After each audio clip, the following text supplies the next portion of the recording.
నిర్మాతలకు ఎందుకు సార్ ఇన్ని కష్టాలు? ఇప్పుడు మీరు ఒకటి అడుగుతున్న ప్రశ్నలోనే సమాధానం ఉంది మీకు సార్. ఆ రోజునైనా ఈ రోజునైనా ఆ రోజున అట్లీస్ట్ మార్నింగ్ షోకి వచ్చేవారు ఫ్యాన్స్ అంతా. ఈరోజు ఫ్యాన్స్ ఇంత పెద్ద ఫ్యాన్ ఫేర్ ఉన్న సినిమాలు కూడా కొన్ని సినిమాలకి మార్నింగ్ షోనే ఫుల్ అవట్లేదు. అవును. ఇది పెద్ద హీరోలు అని చెప్పబడే వాళ్ళ సినిమాలు కూడా అంటే మరి దాంట్లోనే అర్థమైపోతాను. మళ్ళీ అక్కడేమో హయ్యెస్ట్ ఫ్యాన్స్ ఉన్న హీరో అంటారు వాళ్ళు. మరి ఆ హీరో సినిమా మార్నింగ్ షోనే ఫుల్ అవ్వాలిగా. సోషల్ మీడియాలో ఒక్కొక్కరు హ్యాండిల్ చూస్తే కొన్ని మిలియన్స్ సినిమాలు మార్నింగ్ షో ఫుల్ అవ్వట్లేదు. మార్నింగ్ షో ఫుల్ మరి ఆ పరిస్థితి ఏమొస్తుంది ఏం చెప్పలేము. ఇప్పుడు ఏమైపోయింది, సోషల్ మీడియా అయిపోయింది.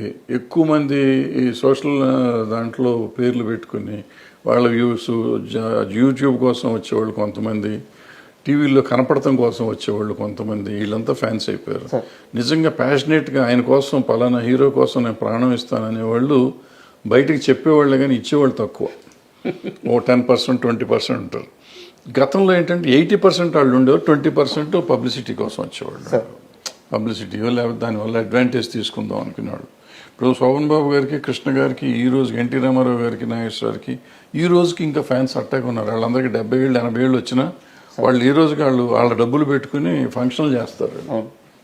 కృష్ణ గారికి ఏ ఊళ్ళో పెడితే ఆ ఊరిలో విగ్రహం పెడతారు.